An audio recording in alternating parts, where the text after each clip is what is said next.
Welcome to JK Tells a Story, where real-life dramas unfold. Sit back and enjoy today's tale. I stood at the living room window, watching Jennifer's silver Accord slowly reverse down our driveway. The late February slush had turned our Oak Park street into a gray river of melted snow and salt. She paused at the end of the drive, perhaps reconsidering, then turned right and disappeared behind the Hendersons' overgrown pine trees. 10 years. That's what I thought as I stood there, my breath fogging the cold glass. 10 years of marriage, and I felt nothing. No crushing despair, no burning anger, no desperate urge to run after her. Just a strange, hollow numbness, like when the dentist shoots you full of Novocaine and you can't feel half your face. I shook my head and decided to fix that dripping faucet in the kitchen. Jennifer had been complaining about it for months, and I'd kept putting it off. Ironic that I'd finally get around to it now, when she wouldn't be here to see it fixed. As I gathered my tools from the basement, my mind replayed the last hour like a broken record. When I'd pulled into our garage at 5:47 p.m., I remember the exact time because I'd been listening to the traffic report. Jennifer's car was already there. That should have been my first clue something was off. Her marketing firm, Midwest Marketing Solutions, rarely let anyone leave before 6:30, especially not Jennifer, who was gunning for senior account director. The second clue was the smell, or rather, the absence of it. No dinner cooking, no coffee brewing. Just the sterile smell of our lemon-scented cleaning products. The third clue was Jennifer herself, sitting at our kitchen table with a full glass of Merlot in front of her. She rarely drank wine, maybe a glass at dinner parties or special occasions. But here she was, on a random Thursday in February, staring into the burgundy depths like they held the answers to life's mysteries. "Hey," I'd said, hanging my coat on the hook by the door. "You're home early." She looked up at me then, and I saw it in her eyes, that mixture of determination and dread that meant we were about to have one of those conversations. The kind that starts with, "We need to talk," and ends with everything different. "Sit down, Dan," she said quietly. "Please." I grabbed a Budweiser from the fridge. If we were doing this, I needed something familiar in my hands, and sat across from her. Our kitchen table, bought at an estate sale in Evanston our first year of marriage, suddenly felt like a negotiating table between hostile nations. "You felt it too," she began without preamble. "This distance between us. Don't pretend you haven't." I wanted to deny it, to say everything was fine, but the words died in my throat. She was right. For the past 6 months, maybe longer, we'd been going through the motions. Polite strangers sharing a mortgage and occasionally bumping into each other in the hallway. Every marriage has rough patches, Jen. This isn't a rough patch, Daniel. She only used my full name when she was serious. I don't know what this is, but I know we can't fix it by pretending it doesn't exist. She took a sip of wine, gathering courage. "I've been seeing a therapist." That surprised me. "For how long?" 3 months. "I've been trying to understand why I feel so disconnected. From you, from us, from this life we built. And I think I need space. Time to figure things out without the daily pressure of maintaining this facade." Facade. The word stung. "Is that what you think our marriage is? Isn't it?" She leaned forward, eyes pleading for understanding. "When was the last time we really talked? Not about bills or work or whose turn it is to call the plumber, but really talked. When was the last time we—" She trailed off, but I knew what she meant. It had been 4 months since we'd been intimate, and even then it had felt obligatory, mechanical. "So what are you saying? You want a divorce?" "No." She said it quickly, too quickly. "Not a divorce. A separation. Temporary. I've already found a place. A sublet in Lincoln Park, near Kate's apartment. Just for a few months while I sort through everything." "You've already found a place?" The betrayal of that preparation hit harder than anything else. "How long have you been planning this?" 2 weeks. I needed to know I had somewhere to go before I brought it up. I knew if I told you I was thinking about it, you'd try to talk me out of it. She was right. I would have. This is insane, Jen. You don't save a marriage by running away from it. I'm not running away. I'm taking a step back to gain perspective. The therapist thinks. The therapist? I stood up, anger finally breaking through the numbness. Some stranger who doesn't know us, doesn't know our history, and they're telling you to leave? She's not telling me to do anything. This is my decision. Jennifer stood too, matching my energy. I need this, Dan. I need to understand why I've been pulling away from you. Why your touch makes me. She stopped herself. Makes you what? Nothing. Forget it. No, finish the sentence. My touch makes you what? Sick? Disgusted? Uncomfortable? She said quietly. And I don't know why. You're a good man, Dan. You've never hurt me, never betrayed me. But somewhere along the way I stopped feeling what I'm supposed to feel. And I need to understand why. The fight went out of me then. I sat back down, suddenly exhausted. So what happens now? I packed my things. They're in my car. I'll come by when you're at work to get the rest. We'll talk once a week. See how things are progressing. Maybe in a few months. Maybe in a few months you'll realize this was all a mistake? She didn't answer that. Instead, she stood, carried her wine glass to the sink, and rinsed it out. Ever practical, even in the midst of emotional devastation. I'm meeting Kate at 7. I should go. She walked past me toward the door, paused, then kept walking. No goodbye kiss, no touch on the shoulder. Just the soft click of the door and the sound of her car starting in the garage. The first few weeks passed in a blur of routine. Wake up, go to work at the Ford assembly plant on the south side, come home to an empty house, order takeout, fall asleep watching Netflix. Rinse and repeat. Jennifer called every Wednesday at 8 p.m. The conversations were stilted, careful. How are you doing? Fine. You? Good. Making progress with Dr. Brennan. That's good. Is the house okay? Yeah. Fixed the faucet finally. Good. Are you ready to come home? Not yet. I'm sorry, Dan. Just a little more time. My friends tried to help in their ham-fisted ways. Tom from work insisted on dragging me to McGinty's pub every Friday. You need to get back out there, he'd say, pointing out every woman under 40 who walked through the door. I'm still married, Tom. Technically, he'd grunt into his beer. Mike and Sarah Thompson, our couple friends from the neighborhood, were more subtle. They'd invite me over for dinner, never mentioning Jennifer's absence but always setting 4 plates out of habit before awkwardly removing one. It was at one of these dinners, 6 weeks after Jennifer left, that everything changed.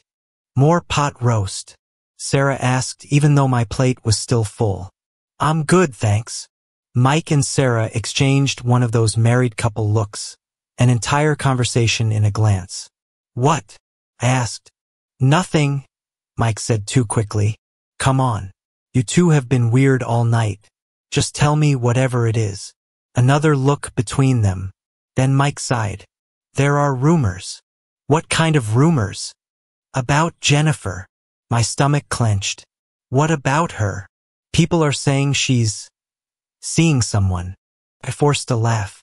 That's ridiculous. She's in therapy working on herself. She told me, Dan. Sarah's voice was gentle but firm. My cousin works at Midwest Marketing. She's seen them together. Seen who together?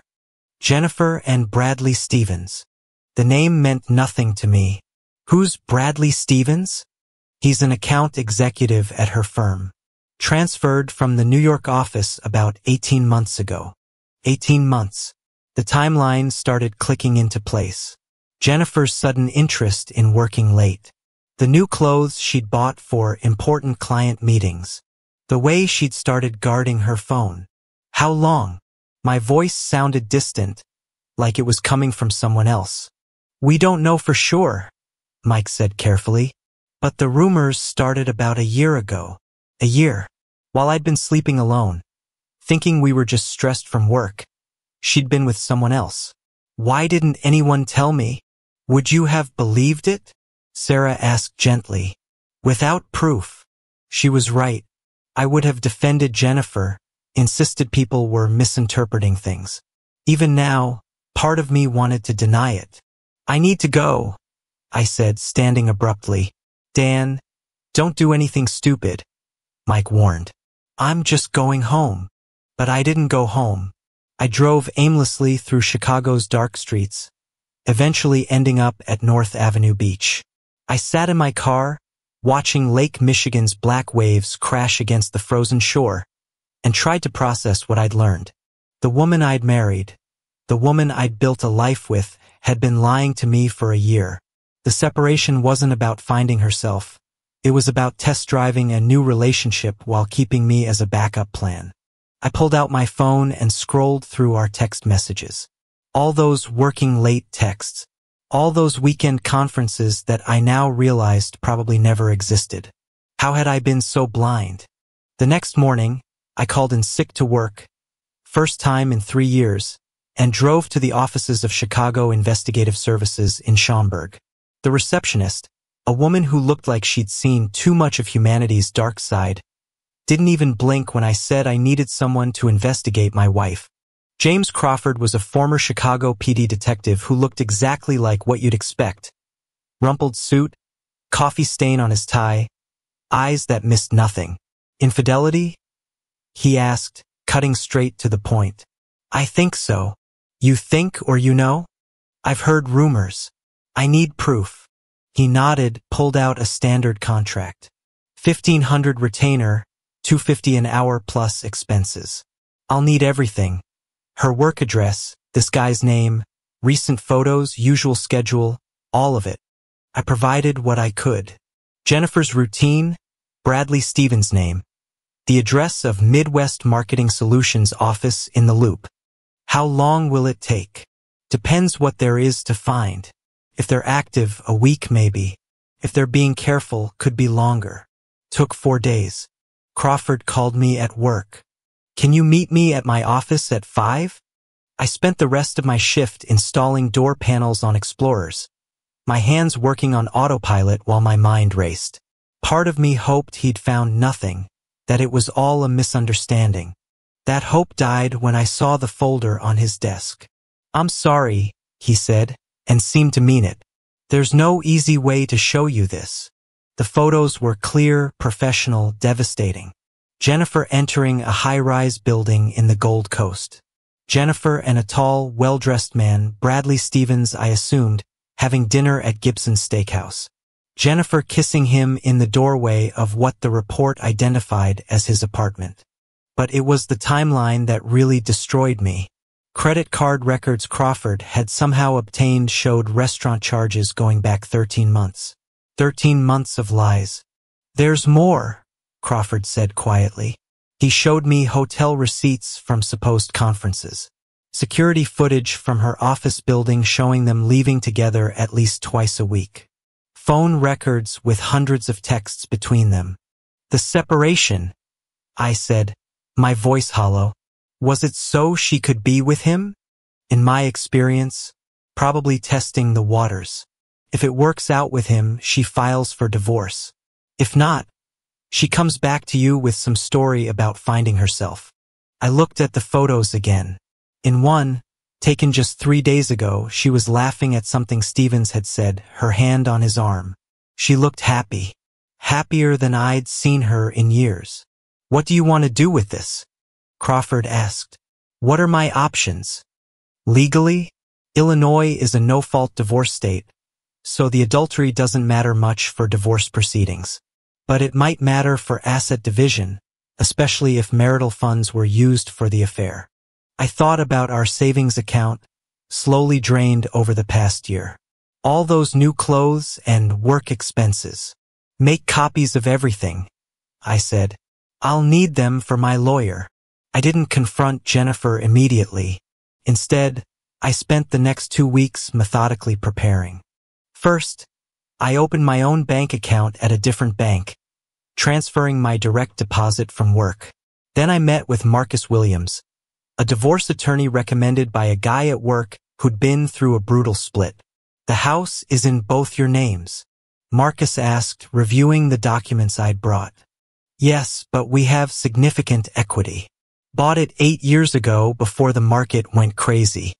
Joint savings? About $30,000, but I noticed she's been making withdrawals. Down to 22 now. You need to protect yourself. Legally, half of everything is yours, but if she drains the accounts before papers are filed, what do you recommend? Document everything. Every withdrawal, every credit card charge that seems suspicious. We'll file a motion to freeze assets once we serve papers. Speaking of which, do you want to file? Not yet. I need to handle something first. That something was Bradley Stevens. I didn't plan anything violent. I wasn't that guy, despite my fantasies of confronting him in some dramatic showdown. Instead, I took a more civilized approach. Midwest Marketing Solutions had a strict policy about workplace relationships, especially between employees where one might have influence over the other's career. Bradley Stevens was a senior account executive. Jennifer was up for a promotion that he would have input on. I compiled a formal complaint to their HR department, sent via certified mail and email. I included dates, times, and select evidence from Crawford's report.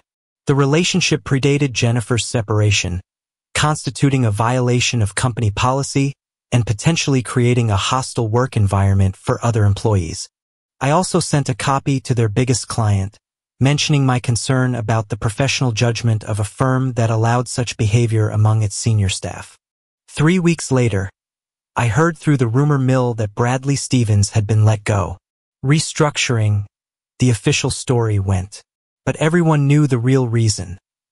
Jennifer called on a Thursday instead of her usual Wednesday. Her voice was cold. What did you do? You'll have to be more specific. Brad lost his job. Someone sent HR a complaint about our relationship. I kept my voice neutral. And I know it was you. Prove it. Dan, this is serious. You cost him his career. He cost himself his career by violating company policy. Besides, shouldn't you be more concerned about your own marriage than his job? Silence on the other end. How long have you known? She finally asked. About 2 months. How? Does it matter? 13 months. Jen, you've been lying to me for 13 months. It didn't start as an affair. We were just colleagues. Then friends. Save it. I've seen the hotel receipts from your conferences. Very professional. More silence. I want to come home, she said suddenly. No. Dan, please. Brad was a mistake. I see that now. What we had. And you threw it away for what? A guy with a better suit and a corner office. It wasn't like that. I don't care what it was like. I'll have divorce papers drawn up. We can do this civilly or not, your choice. Dan, please. I hung up. Through all of this, Mike and Sarah Thompson remained my constants. They never judged, never said, I told you so. Just showed up with food and companionship when I needed it most. It was during one of our regular dinners that Mike dropped his bombshell. I need to tell you something, he said while Sarah was putting their daughter Emma to bed. His face looked drawn, thinner than I remembered. You okay? You look like hell. That's the thing. I'm not okay. He took a deep breath. I have cancer. Pancreatic. The word hit like a physical blow. Mike. Let me finish. Stage 3. The doctors are optimistic, talking about treatment options, but we both know the statistics. I did know. Pancreatic cancer was a killer. 5-year survival rate of less than 10%. When did you find out? 2 months ago. We didn't want to say anything while you were dealing with Jennifer. You had enough on your plate. Jesus, Mike. I'm so sorry. There's more. He smiled weakly. Sarah's pregnant. For months along. That's That's wonderful. Is it? I might not be here to see the kid's first birthday. Don't talk like that. I have to talk like that. I have to be practical. He leaned forward. Dan, I need to ask you something huge. If something happens to me, will you look after them? Sarah and the kids. Of course, but really look after them. Be there for birthdays, school plays, teaching them to drive. Be the uncle, the male figure they'll need.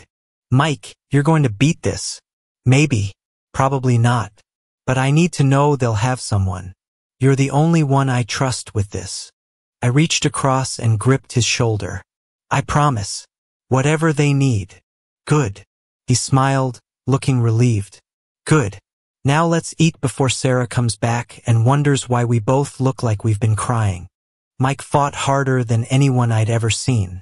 Chemotherapy, radiation, experimental treatments, he tried everything. But cancer doesn't care how hard you fight. I became a regular fixture at their house. When Mike was too sick from chemo to help, I assembled the nursery furniture. When Sarah needed someone to drive her to prenatal appointments, I took time off work. When Mike wanted to talk at 3 in the morning because he couldn't sleep, I answered the phone. You know what the worst part is? He said during one of those late-night calls. It's not the pain or the fear. It's knowing I'm leaving them. You're not gone yet. No, but I will be. And Sarah, she's so strong, but she shouldn't have to be. She should have a partner, someone to share the load. She'll have help. Her sister, her parents. It's not the same. You know it's not the same. I did know. Dan, can I tell you something crazy? Sure. Sometimes I think this is all happening for a reason. You and Jennifer splitting up, me getting sick, Sarah having another baby. Like the universe is arranging things. That's the morphine talking. Maybe, or maybe not. Just keep an open mind, okay? About the future. Mike, I'm not saying anything. Just, life's weird. Things work out in ways you don't expect. 2 weeks before Sarah's due date, Mike took a bad turn. The cancer had spread to his liver and lungs. The doctors moved him to hospice care at Northwestern Memorial. I need to make it, he told me. I need to see this baby. He did. When Sarah went into labor, she was in the maternity ward while Mike was 3 floors up in hospice. I stood in for him in the delivery room, holding Sarah's hand while she brought their son into the world. It's a boy, the doctor announced. Michael Jr., Sarah gasped through tears of joy and sorrow. I carried the baby to Mike's room, placing the tiny bundle in his frail arms. Hey there, little man, Mike whispered. I'm your dad. I won't be around as long as I'd like, but I want you to know something. You're loved. You're so loved. He looked up at me. Take care of them. I will. Mike died 6 days later, having held on just long enough to meet his son. The funeral was on a brutal March day, the kind where Chicago's wind cuts through every layer of clothing straight to your bones. I stood as a pallbearer alongside Mike's brothers, carrying my best friend to his final rest. Sarah stood graveside holding baby Michael, while 4-year-old Emma clung to her leg, not really understanding why everyone was so sad. The priest spoke about resurrection and eternal life, but all I could think about was the absence Mike would leave in their lives. After the service, Sarah found me by my car.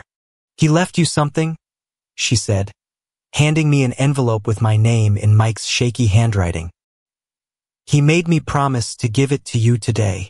I sat in my car and read, Dan, if you're reading this, then I'm gone. First things first. Thank you. For everything. For being there these past months. For standing in that delivery room. For promising to look after my family. You're the brother I never had. Now comes the hard part. Sarah's going to need you more than she realizes. Not just for the practical stuff. Fixing leaky faucets and mowing the lawn, though God knows there'll be plenty of that. She's going to need someone who knew us as a couple, who can tell the kids stories about their old man, who can be a constant in their lives when everything else has changed. I'm not asking you to replace me. No one could. But be there. Be Uncle Dan who shows up for soccer games and helps with homework and intimidates their future dates, but not too much.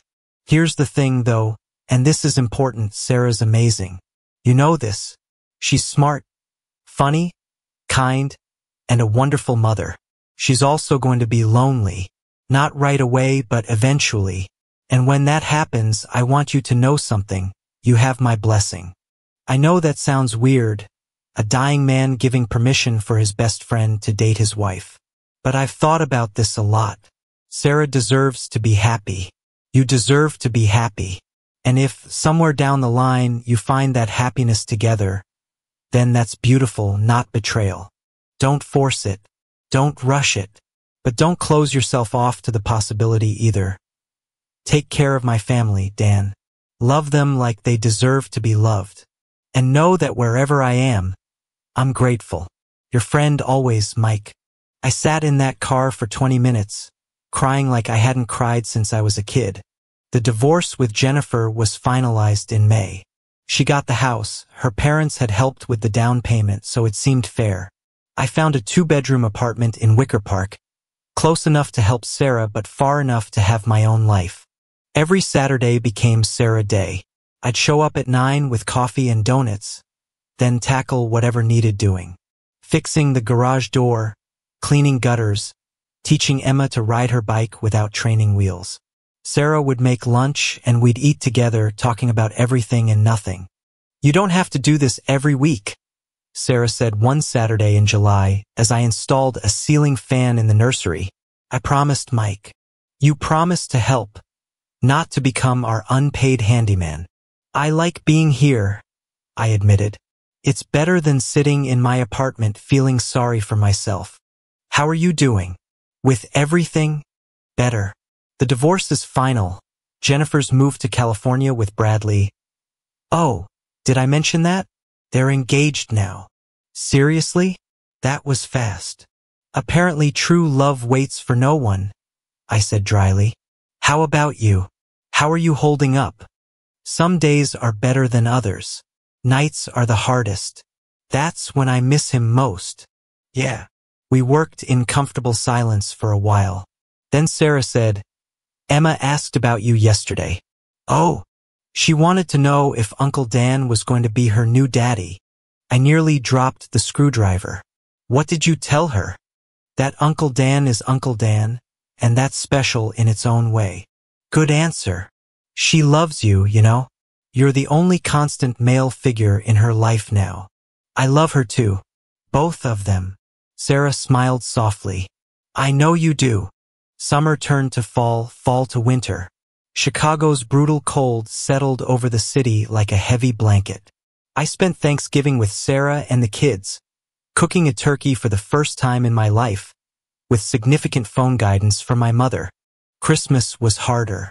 Mike had always gone overboard for Christmas, and his absence was palpable.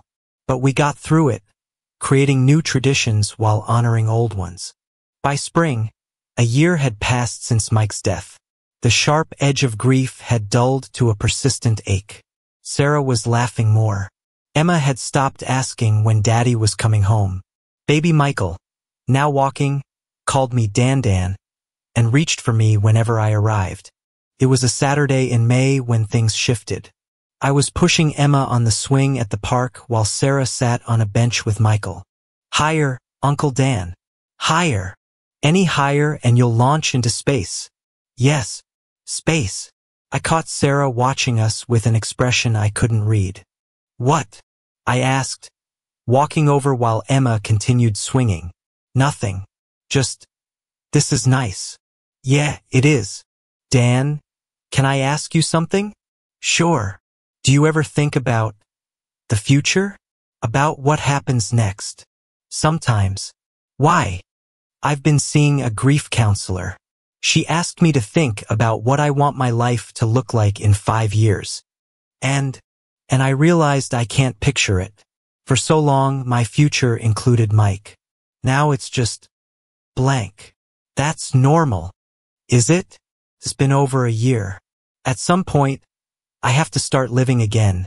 Not just surviving. You are living. You're raising 2 amazing kids, You're back at work part-time. That's not what I mean. She turned to face me fully. I mean really living. Having adult conversations that aren't about diapers or grief. Laughing at stupid movies. Maybe even dating again. The word hung in the air between us. The counselor says it's normal to feel guilty about wanting to move forward, she continued. But Mike wouldn't want me to be alone forever. No, I agreed. He wouldn't. She looked at me for a long moment. Dan, I need to tell you something, and I need you to just listen, okay? I nodded. These past months, you've been everything. Not just helping with the kids or the house, but being here. Really being here. You make me laugh. You make me feel like I'm more than just a widow and a mom. You make me feel like myself again. Sarah, I'm falling for you, she said quickly, like ripping off a Band-Aid. I know it's complicated and maybe wrong and definitely too soon, but I can't help it. And I hope you feel the same way. I thought about Mike's letter, about his blessing, about the past year of Saturdays, of shared dinners, of late-night phone calls when Michael wouldn't sleep. It's not wrong, I said finally, and it's not too soon if it feels right. Does it feel right to you? I reached over and took her hand. Yeah, it does. Mike would be okay with this, she said. Not a question but a statement. He told me he would be. In his letter. Her eyes widened. He wrote about this? He said you deserved to be happy. That I deserved to be happy. That if we found that happiness together, it was beautiful, not betrayal. She squeezed my hand. Smart man. The smartest. Emma ran over then, breaking the moment. Uncle Dan, can we get ice cream? I looked at Sarah, who smiled. Yeah, kiddo. Let's get ice cream. As we walked to the ice cream shop, Emma holding one of my hands and Sarah pushing Michael's stroller beside us, I thought about the strange turns life takes. How my worst day, Jennifer leaving, had led to this moment. How loss and grief could transform into something unexpected but beautiful. We took things slow. Very slow. For the kids' sake, we told ourselves, but really for ours. We'd both been hurt. Both lost people we loved in different ways. Neither of us wanted to rush into something that might fall apart. Our first official date was in July, 3 months after that conversation in the park. Sarah's sister watched the kids, and I took her to Gibson's, the same restaurant where Jennifer and Bradley had gone. Though I didn't tell Sarah that. I was reclaiming it, turning a place of betrayal into one of new beginnings. This is weird, Sarah said over appetizers. The food. No, the food's amazing. This being out without kids, dressed up, on an actual date. Good weird or bad weird? Good. Definitely good. Just, I haven't done this in 7 years. Even before Mike got sick. We didn't go out much after Emma was born. We can leave if you want. No. She reached across the table and took my hand. I want to be here. With you. The waiter approached, and she didn't pull her hand back. That small gesture, choosing to be public about whatever we were becoming, meant everything. How do we do this? She asked over dessert. With the kids, I mean. Emma already loves you, but as Uncle Dan. How do we transition that? Slowly. Carefully. We follow their lead.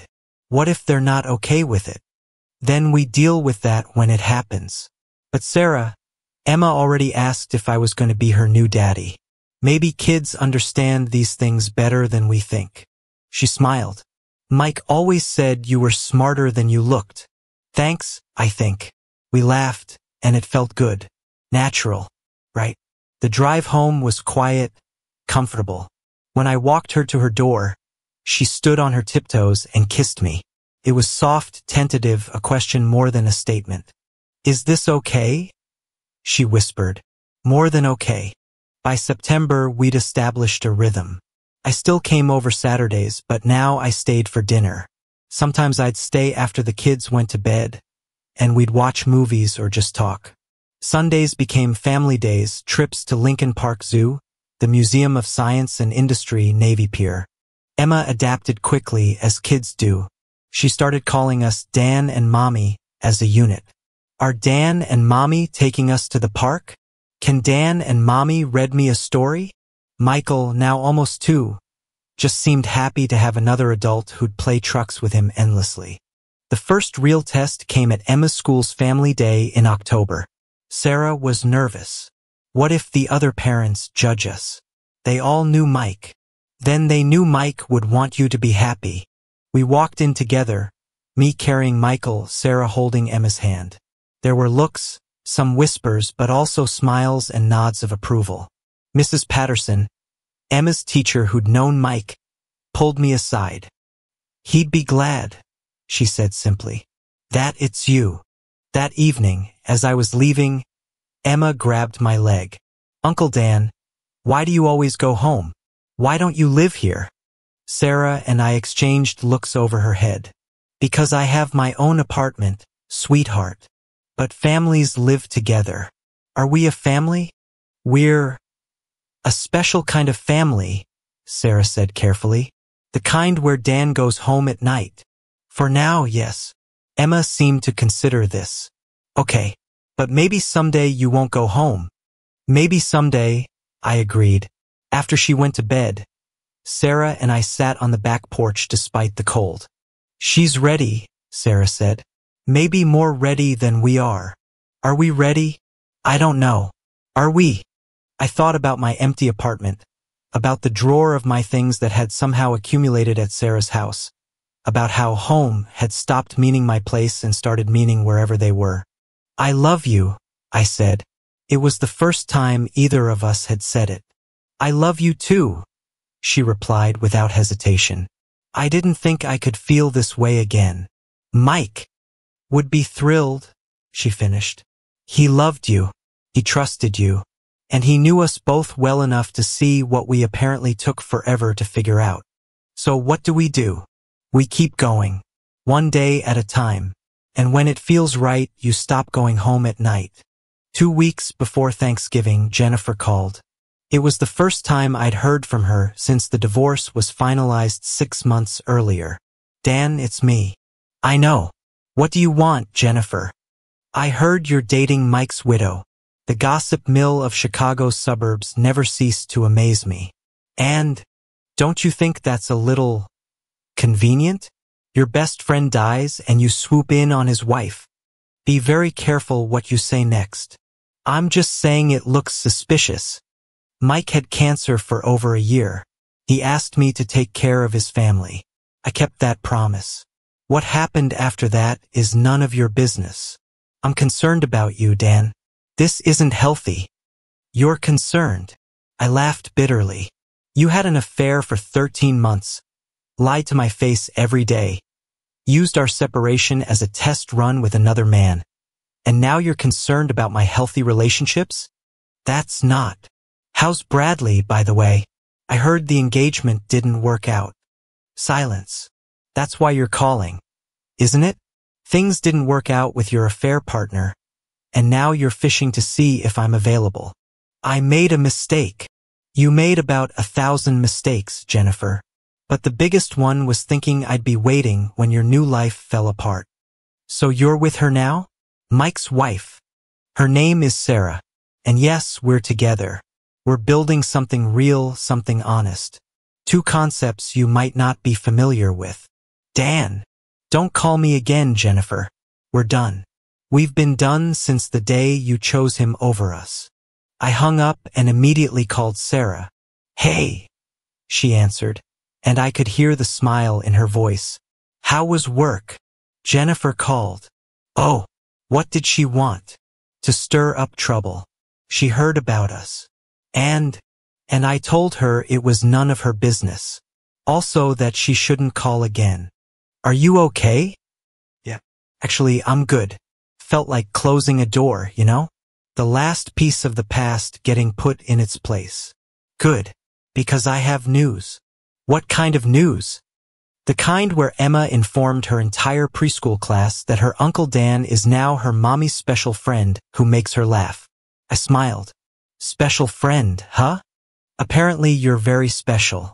You fix bikes and make pancakes. I am pretty talented. Yes, you are. So, special friend, are you coming for dinner? Emma specifically requested your presence. Something about needing help with a puzzle.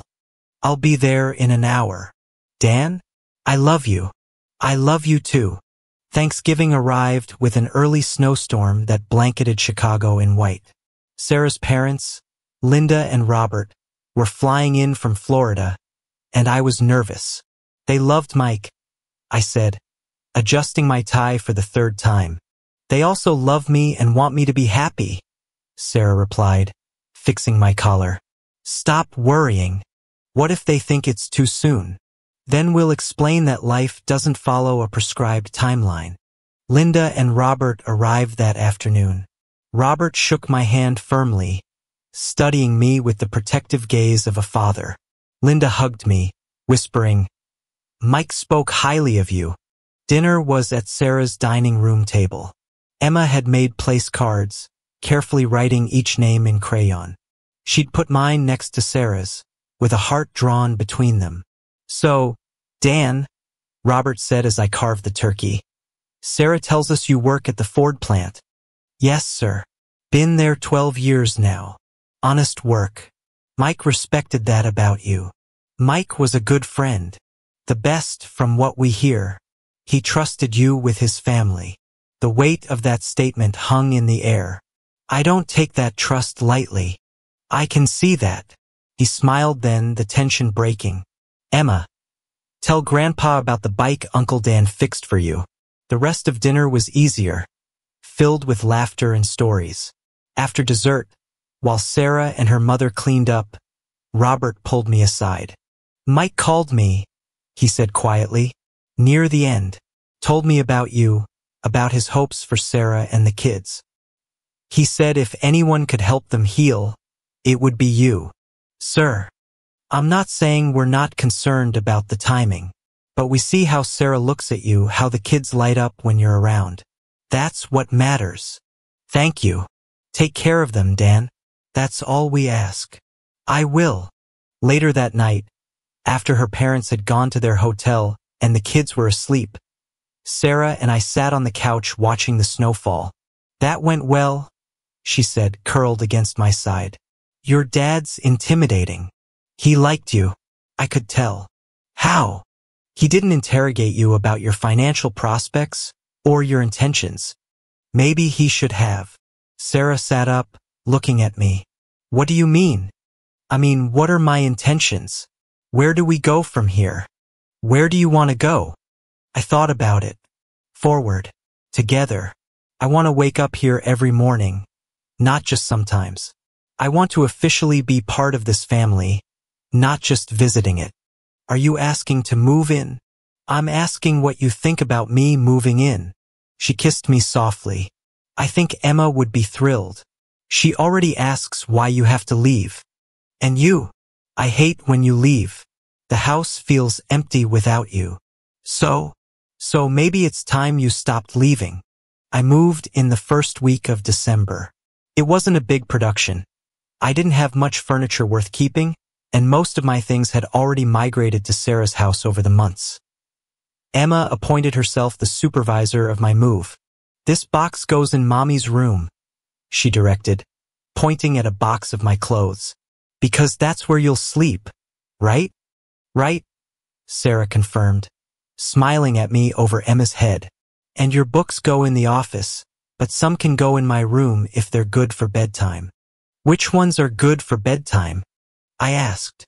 The ones with pictures, obviously. Michael toddled around carrying one of my shoes, apparently convinced it was a toy. By evening, I was officially moved in. We celebrated with pizza and a movie.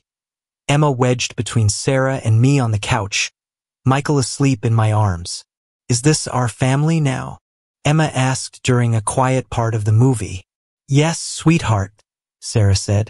This is our family. Good. I like our family.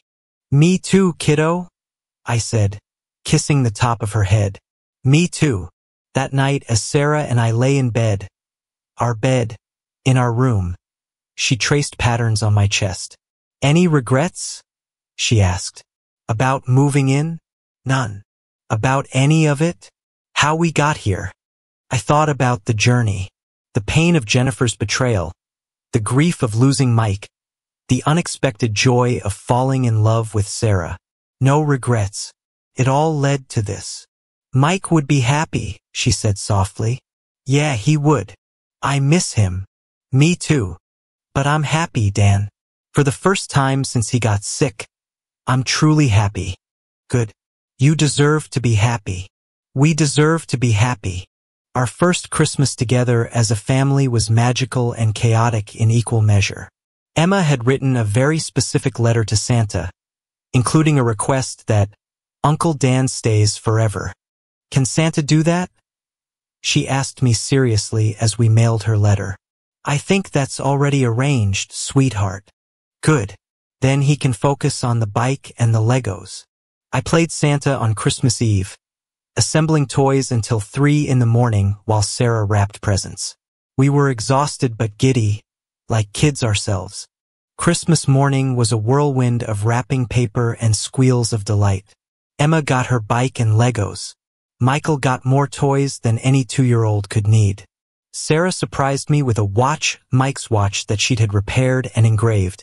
For keeping time with our family. Love, SEM. I surprised her with a weekend getaway to Michigan. Just the two of us, her parents agreeing to watch the kids. But the biggest surprise came after dinner, when I got down on one knee in front of the Christmas tree. What are you doing? Sarah gasped.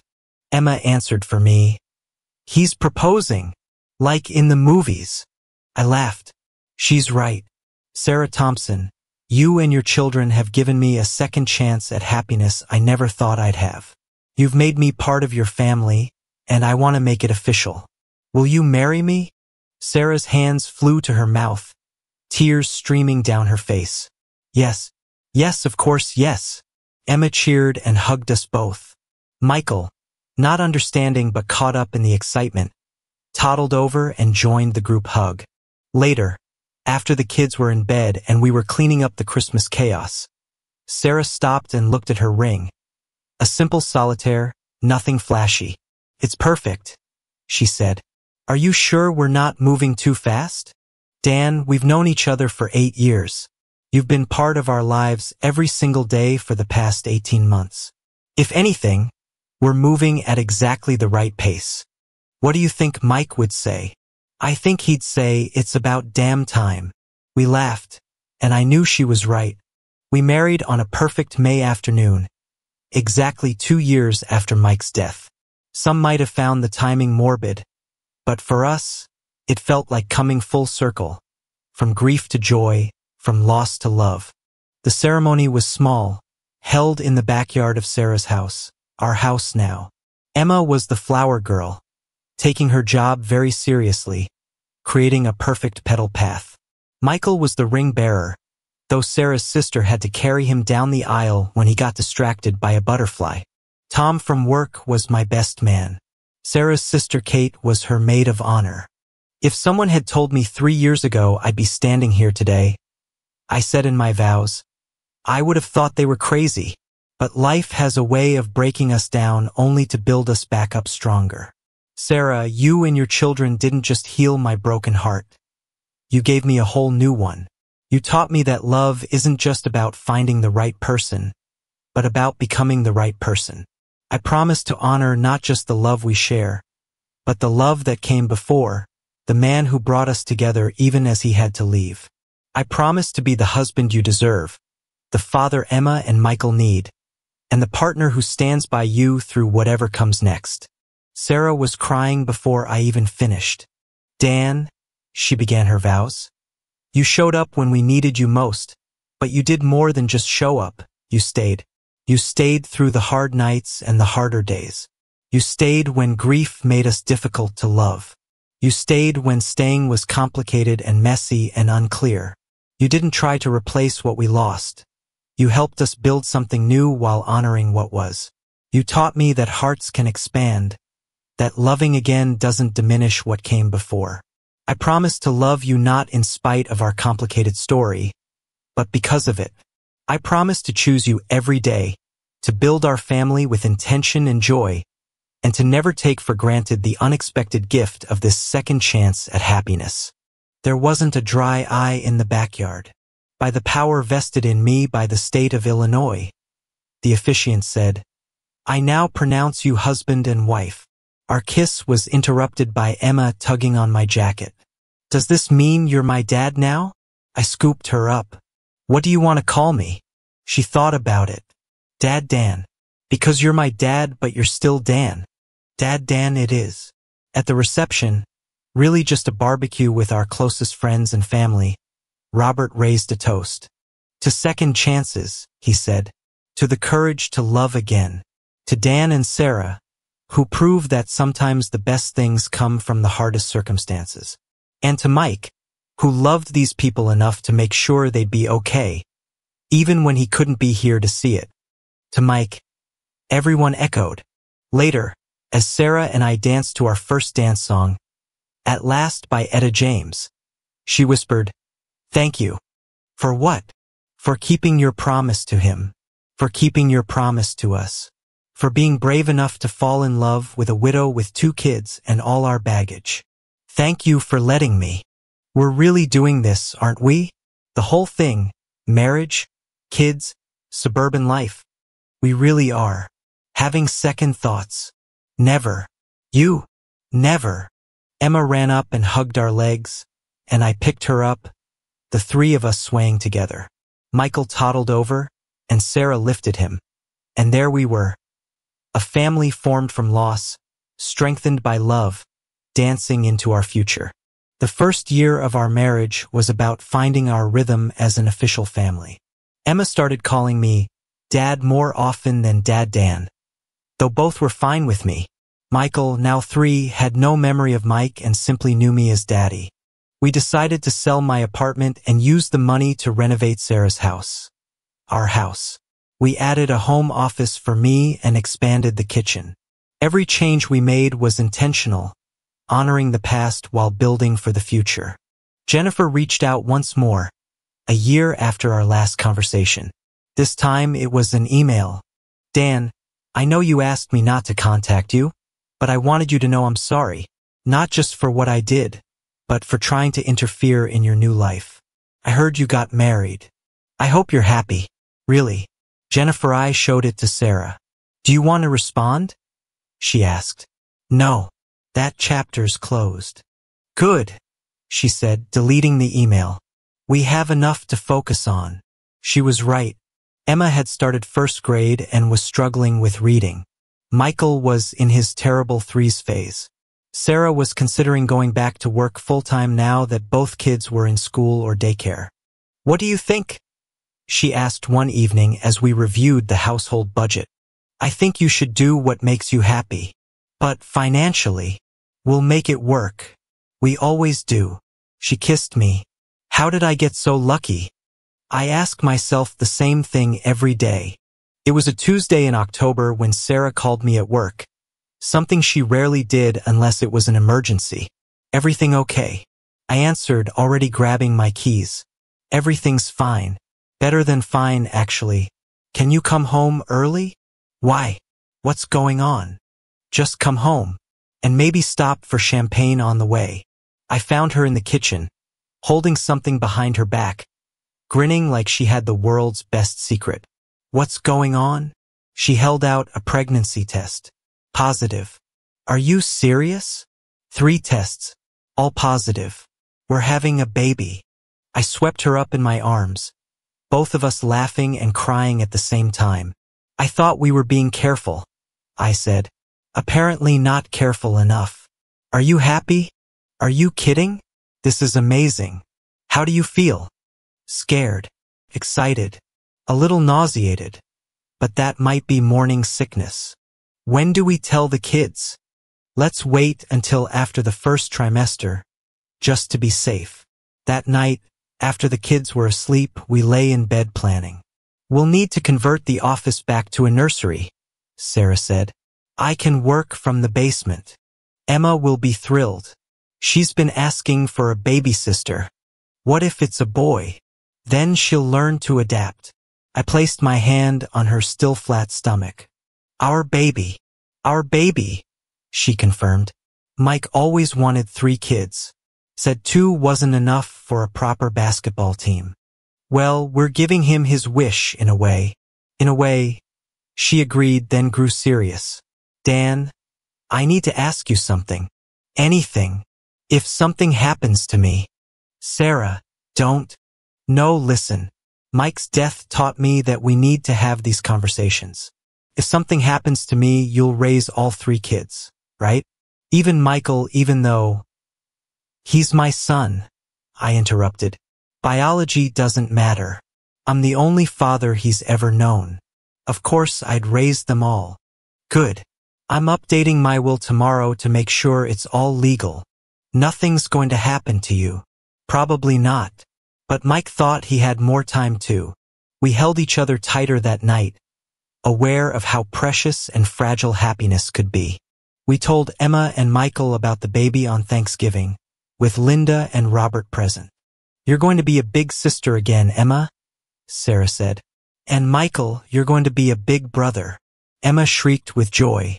Is it a girl? Please say it's a girl. We don't know yet. I'll teach her everything. Or him, I guess. But hopefully her. Michael just seemed confused by all the excitement but happy to be included. Robert pulled me aside after dinner. You've built something beautiful here, Dan. Thank you. I mean it. When Mike died, I worried Sarah would never recover. But look at her now. Look at this family. You did that. We did it together. Maybe. But you were the catalyst. Mike knew what he was doing when he chose you. The baby was due in May, almost exactly 3 years after Mike's death and a year after our wedding. The symmetry wasn't lost on us.